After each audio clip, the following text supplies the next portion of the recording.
Munchkins and viewers alike, it's me Munchie and welcome to the final, hopefully, final finale of Tiny Tales Bad Review Cages. I actually bought this about 2 months ago and I have 2 days to return it. So that is why I am making this at the last second. I've been sick and also I just wanted my voice to come back and it took a little bit of time. Besides, we're moving, a lot of adoptions started happening, just doing YouTube stuff, you know, trying to get out other videos that I have yet to get out. So thank you guys so much for your patience and let's get unboxing. We're gonna be able to make any more reviews without hamsters interrupting me. I think we're all done. Another reason why you don't film late at night when all the hamsters are awake. So as you guys are all aware, I unboxed these. My last review, however, I got out was an official review. I didn't really like it that much. It was my old style review, but I like unboxing because you get to see my reaction and I feel more energetic and excited about opening stuff rather than reviewing stuff. But let's just give a little breakdown here as to why I deem these cages not suitable. 450 square inches is the minimum requirement in the United States. No 10 gallons, no critter trails, no tiny tails, because all those cages and their lines are under 450 square inches. And that includes 20-gallon longs at 360 square inches. This cage says hamster, gerbil, and mice. We all know that gerbils chew through plastic. Worst idea ever. 40-gallon breeders are the best. Hamsters, depending on which hamster, dwarf or Syrian. Syrians do much better in 600 and above square inches, and dwarfs do okay in 450 square inches or more. Bigger, guys, is always better. Another good point about getting a bigger cage, you don't have to clean it so often.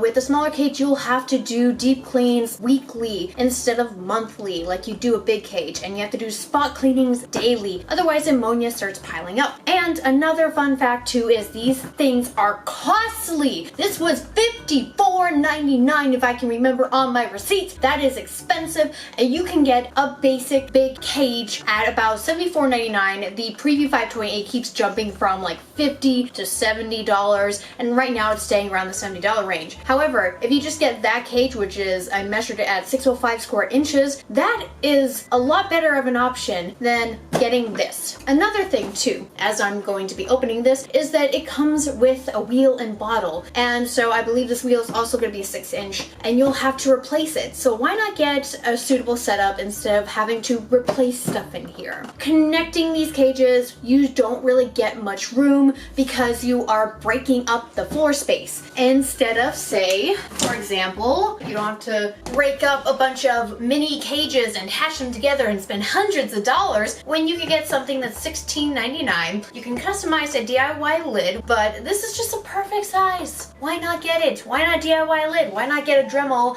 and then just completely cut the top open, put some hard wire on it, get some zip ties, drill some holes so you can attach the hard wire with the zip ties, and bada bing bada boo, you have a suitable enclosure. But no, today I'm showing you what you mostly will find in American pet stores is the tiniest cages. UK cages. You're all up to date. Well, most of you are. You still sell some pretty bad cages over in the UK. However, you sell more suitable cages in the UK than the United States. So, being the rescue and foster home of hamsters, gerbils, and mice, I'm gonna demonstrate the bad cage to convince you guys there's better cages out there. Let's have a suitable place to have our lovable pet live and we can easily interact with them rather than stuff them in something that you don't quite understand. Because you want to keep them confined, you're not understanding they are foragers and they are needy animals who spend a good 5 to 10, and I'm talking about hamsters, mind you, 5 to 10 miles a night foraging for food and running on their wheel on average of 5 miles in captivity. If you don't provide a good wheel, they're not going to use it. Thus, they're going to get bored. Thus, there's going to be problems. Thus, you're just wasting your time and money. Thus, that poor pet is going to be unfortunately neglected because you're not quite understanding what you're doing here by providing them with a smaller than needy enclosure, and you're seeing some behavioral issues. If anybody out there is noticing your hamster always when you're around, I know I make that face and I scare kids all the time. If you see your hamster doing that a lot, especially when trying to interact with it, that's That's not a good sign. You want them to start trusting you and bonding with you. You want to make sure you're giving them a safe place, because if your hamsters are just going to be scared of you for the rest of their lives, that stresses them out. It'll stress you out. It'll make you not even want a hamster anymore. And that's not the goal here. The goal here is to have a human connection with hamsters, gerbils, and mice through understanding and giving them the proper setup so they can live. And you can watch them live and enjoy their company.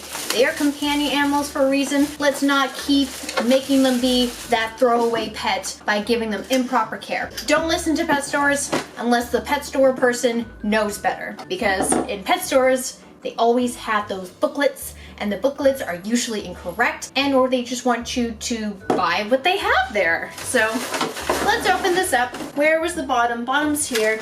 You need instructions. Just letting you guys know, like with every cage, they give you fun stickers for your kids. I'm not a child. By the way, this cage is geared towards a child. So no, that doesn't mean that only children can have this cage. That means that children always like what they see. And when they like something, they go, "Mommy, Mommy, I want it. Please, can you get it for me? I'm gonna have a fit if you don't get it for me. It's so pretty. I like it. Oh my gosh. Mom, can I get a hamster?" Honey, you don't need a hamster. Yeah, I do. And then they cave in, you know? It's just if a child sees something, and marketers know that they see something pretty and shiny and blue and colorful, that they will go after it. So it's a marketing scheme where if kids see it, that they ask their parents if they could have it, and or the parent starts caving into their kids, and thus starts a whole impulse buying scheme where it's like, I really like this. I really want to have it now,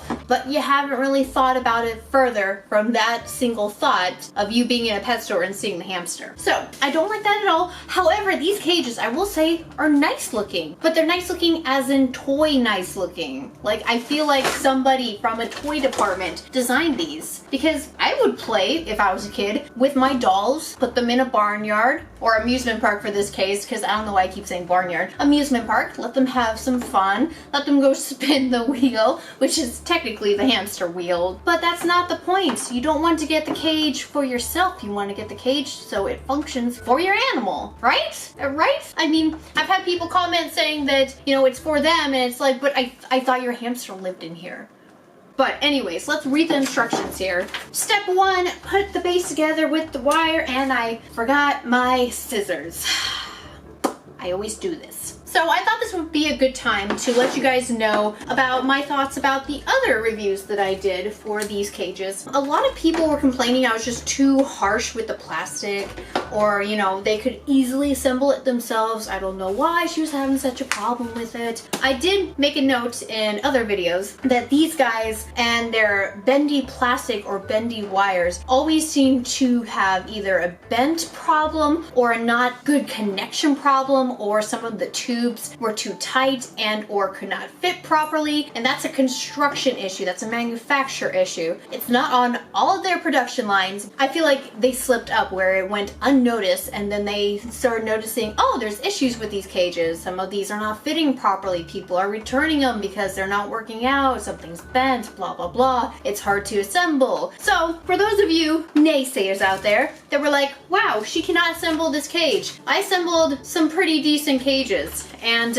surprisingly enough, it's just, this is complete garbage. So just saying. And sometimes it's actually really hard to see exactly what I'm putting on here and not double checking it like I should be because I'm concentrated on the video. Is why you see I mess up. And sometimes they just come undone. But yeah, there's been times when I am distracted with my talking and don't even look to see if I'm doing it right. Like say for instance that just wants to come down. And you know, I don't want you coming down. Please don't come off. Stay like that. Please stop. Stop. Just be straight. Gotta push that in there. Okay, so now that I pushed that one in, let's go push the other one in. Stop.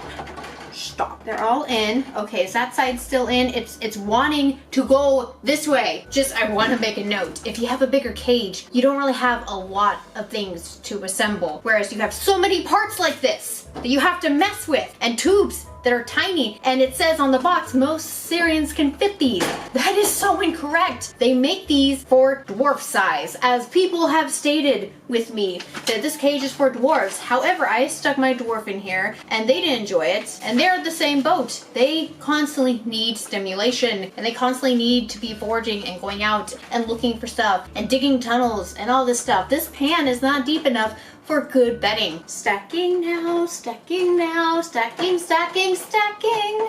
Why aren't you going down? I'm putting it the wrong way. This is why I need to look with my freaking eyes. Clip it real good. It's not fitting. Oopsies, what did I freaking do right now? How? Why? Now I feel like I'm gonna break it. So I just put this on, and then I noticed this one is not even securely in there. But I'm noticing it's wanting to move again. So I'll put it on this way. They're both looking like they're going. Okay. Are they both in? They're both in. Okay. There we go. Oh, dear Lord. The ledges. Okay, ledge time.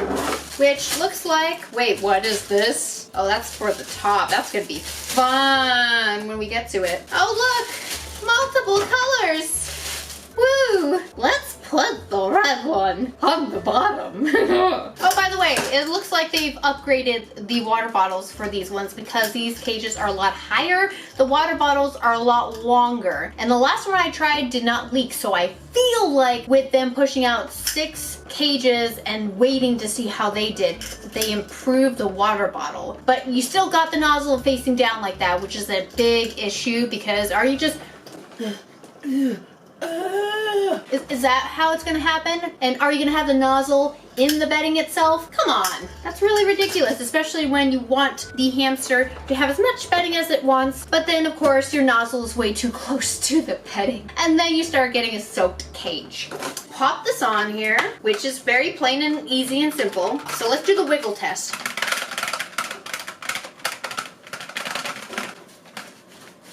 Do I just like that? I believe that is how you do it. By the way, if you're assembling this, guess what you have to do for deep cleans? You'll have to disassemble all of this, including the tunnels. So good luck to you, person out there that doesn't listen to people online or the Hamster Association who tells you guys it is not ideal to have hamsters in these things, but you do it anyways because it's for you and not the hamster apparently.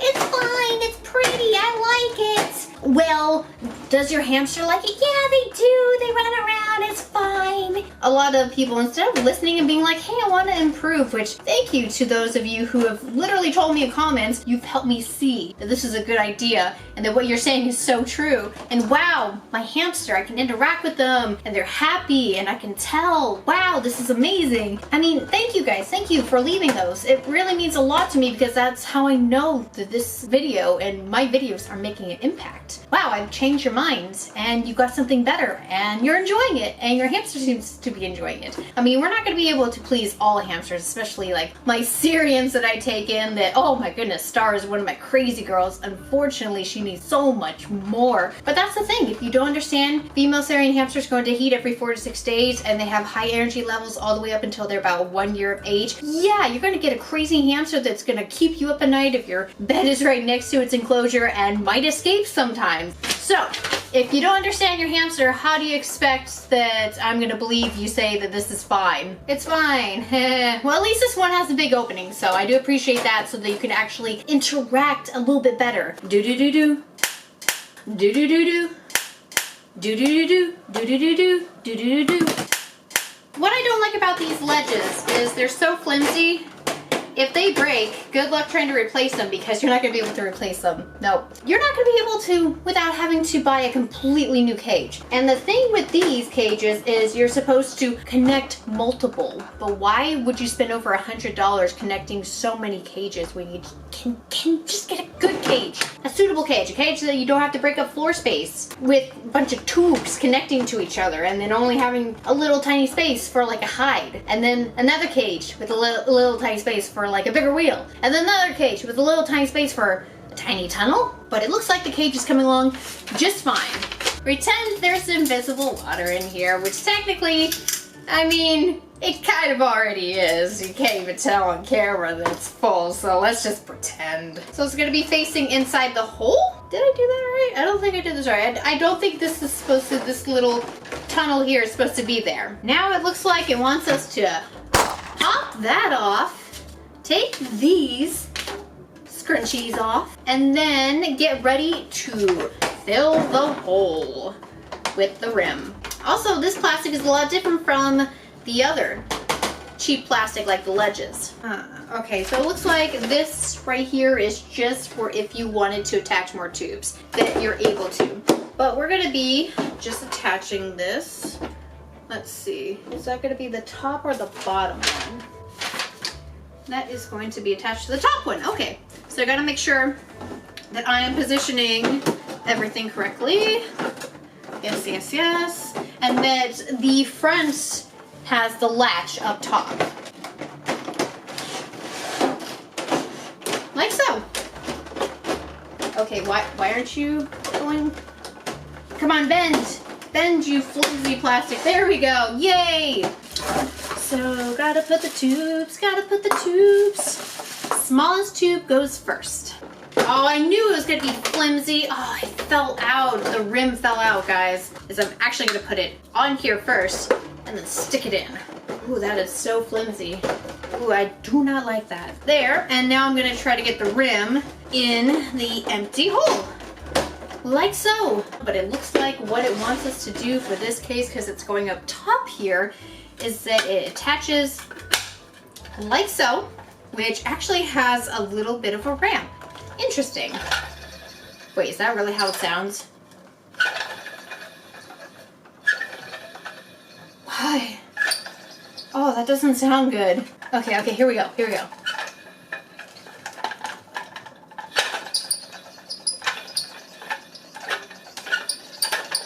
It's already squealing. Oh, my ears.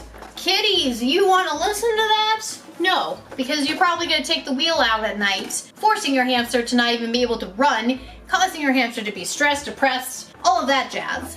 And your hamster runs at night. So if you put the wheel back during the day, there's really no point unless your hamster comes out at twilight hours. However, it's just so cruel to take the wheel out. So never take the wheel out. I kind of keep wanting to spin it so you can hear it.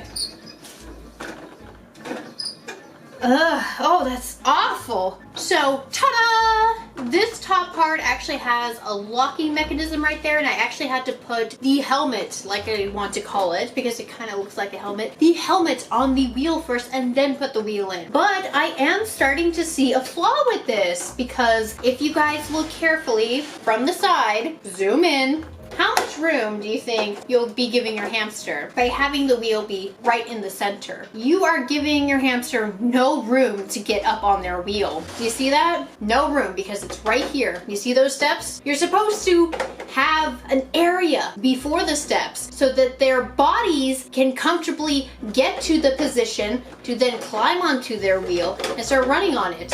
With this in the way, there is no room. There absolutely isn't. How are they supposed to get up there? Oh, struggle? You want my hamster to struggle up here? Petsmart? You want my hamster in agony trying to get over these god-forsaken stairs? I am enraged by your design. I am going demonic because I'm tired of it. Anyways, yeah, so you see that right there? That is genius. Genius, Petsmart. Genius. I am so glad you decided to give my hamster such a wonderful, spacious loft area that they cannot get to their wheel without having to like squeeze. Do they just get very thin by letting out all their air inside their body so they can comfortably get on the wheel, climb up it, run on the squeakiness of this wheel and enjoy themselves? No, no! It's 2000 and I'm breaking my voice here.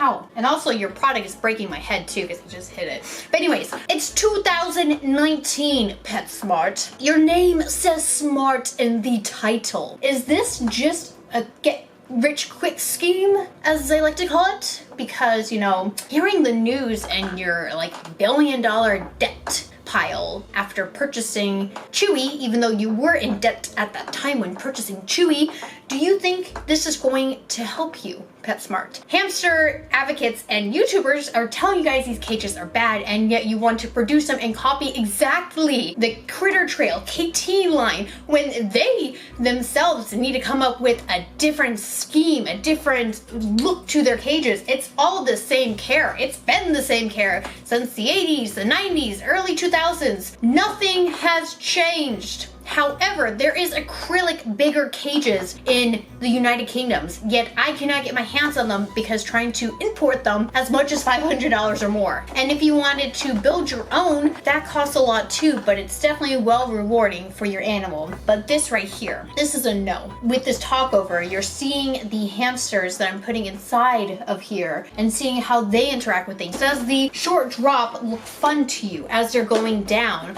or does it look kind of uncomfortable? Do you think that possibly if they got really bored and or if their wheel was taken out, if they would try to escape it and could get hurt? I have heard horror stories about hamsters locked in critter trails trying to escape and end up accidentally killing and or hanging themselves from products such as this because we are not meeting their needs, because we don't understand. Hamsters need chew toys. Gerbils need lots of things to chew. Gerbils need tanks. Gerbils do not need plastic. Gerbils can escape. Gerbils are not hamsters, for goodness sakes. Please stop telling everybody hamsters are gerbils. Yes, they can eat the same foods, but please stop mixing them together. Oh my good gracious. The whole Craigslist community is like, I am selling my gerbil. No, it's a hamster. Stop it. Oh, you know what? Let's just start sticking stuff in here. A Syrian hide. But Munchie, this is the size of a dwarf. Hey, it says these tubes fit in most size Syrian. This whole line is geared towards any type of hamster. Vaguely saying. Let's stick a hide in there. Okay, one hide can be in there. Cool. All right, where can I put my sand bath? Just a little sand bath thing so they can have a good time, you know?